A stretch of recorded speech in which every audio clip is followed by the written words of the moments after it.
Hello and welcome to a tutorial on an infinite chicken cooker food maker thing. Yeah, so what this is it will cook your chickens for you with the press of a button. That one press of a button. You could probably hook up this button to make it automated, so it's completely automatic. Probably can, and maybe I should have, but I'm going to show it like this because it's quite easy. It's just chicken on demand. That's what I should call the machine. Chicken on demand. So what happens is they lay eggs, as chickens do. Let's get an egg. They lay an egg. It will go into the hopper and get shot out, and then baby chickens, crucially baby chickens, will go here. Now, if I were to just do this a second, that is a half stab, and baby chickens can stand under there with that lava above them and not get burnt. But as soon as they grow up, that lava will kill them, no matter what. So you don't have to wait for them to grow up. You know, they can just do that by themselves, and all of a sudden, bam, they're dead. So yeah, that's how it works. And then obviously your chicken will go into here, like that, and your feathers. And that chest can be anywhere, this button can be anywhere, and this machine can go anywhere. It doesn't have to be fixed. I've tried to make it as compact as I possibly can, using actually technically no redstone piece like that, but comparators and repeaters and torches need redstone to be made. But I've rambled on a bit too much. Let's go into the tutorial of making this infinite chicken on demand cooker thing barbecue. Okay, to build this, it's quite simple actually. Start off with a half slab. That is where the baby chickens will stand, and just do that in the diamond of glass. Then on your I've got a dropper. Whoops! You need to get a dispenser and put it like that. Doesn't matter what way you have it, as long as they're facing each other. That's cool. They might not even have to be facing each other, but in my design, that's what they're doing. And then finish off that layer with 2 more glass pieces like that. And make sure to cap it off, because when the baby chickens are in there and there's an opening, they'll try and jump, and they'll jump into the lava and prematurely kill themselves. Yeah, so you don't want your chickens killing themselves. And then you put a hopper onto the left, so you're facing it this way. Put the hopper onto the left dispenser, and yet again case that in glass or whatever, as long as it's cased up. Same with that, as long as it's got blocks around it. I like to use glass because you can see. So yeah, that's it for where the chickens are going to be held and the dispensers and stuff. Next up, you want to sort out the clock. This is probably the easiest way of doing a clock. So if you didn't see that, what I just did there, you get a comparator and face it into this dispenser. It has to be this one. Make sure it's the one on the left, facing from the front, and then hoppers behind it like this. And you got to make sure the hoppers are facing each other inwards. So when you put a block in there, which we are about to, okay, wait a minute. Give me a redstone torch. Give me a redstone torch. Thank you. So we put a block in there, and all of a sudden, boom, boom, boom, boom, boom. It starts to tick.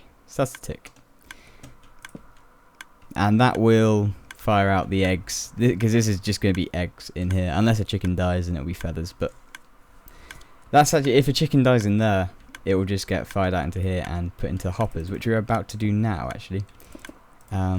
Let's just say that's going to be the chest. I haven't got a chest in my inventory yet, so we'll just do that.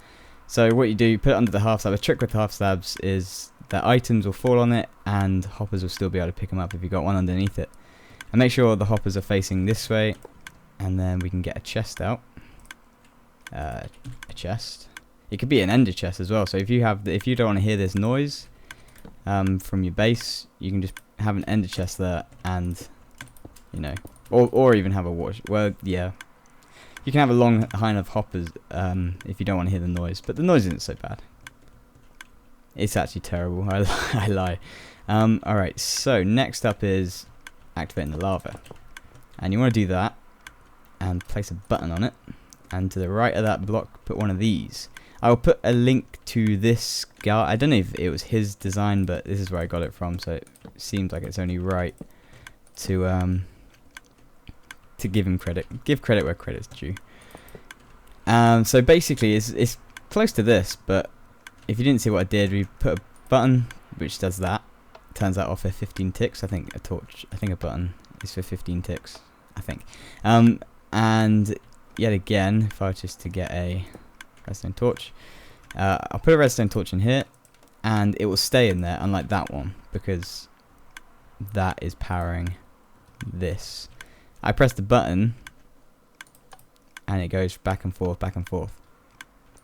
It does that twice, actually, which is the perfect amount of time to turn this on and off. So now you can get your bucket of lava, put it in there, press the button, fires it out, the second tick pulls it back in. Brilliant.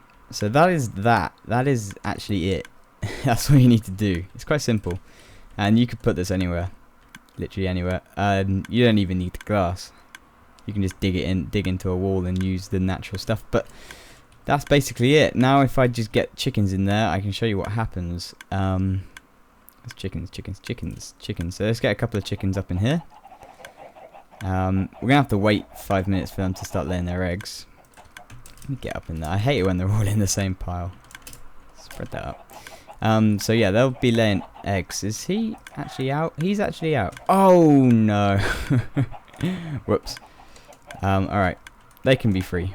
We can have some wild chickens. So yeah, they'll lay their eggs. Let's get the eggs. And you've already seen this. Eggs will get fired out. Bam. Obviously we need a baby chicken. The only way you can do that is to get eggs in there and get a baby chicken yourself.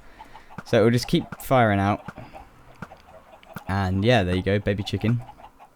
And once that stops... Okay, we got 2. We got 3. We got 4. Oh my goodness. Alright, and then once that stops, I can show you how it works now. So just remember, we won't have it rarely ever empty. If you have about over 50 chickens in here, this is never going to be empty. Pretty much, because they're always just going to be popping them out, and boom, boom, boom. And after about, 30 minutes IRL time, this will just start working constantly. So whenever you come up here, there will be chicken at your demand. You just have to wait until it all works out. So then you press the button, and these guys won't die. These guys will not die. They are not tall enough. But oh, this is what I mean. I'll show. Let me just get a chicken egg there quick. This is what I mean. If there is an opening. Oh, if there's an opening, usually they'll jump. Yeah, there you go. They'll try and jump out. So let me just get a couple of adult chickens in there. So what you got to do is close it off so they're not jumping around. And then this is what happens to the adult chickens. They die because they are too tall. And then all that stuff goes here. It's roasted chicken. You get feathers. Basically, that is it. In fact, not basically. That is legitimately it. I hope this helps. If you can make it any more compact, please tell me. Put it as a video response. Or if you haven't any other way of doing this, put it as a video response. I like to see your ideas. But anyway, I'll see you guys next time. Thanks for watching. Hope you have a good day.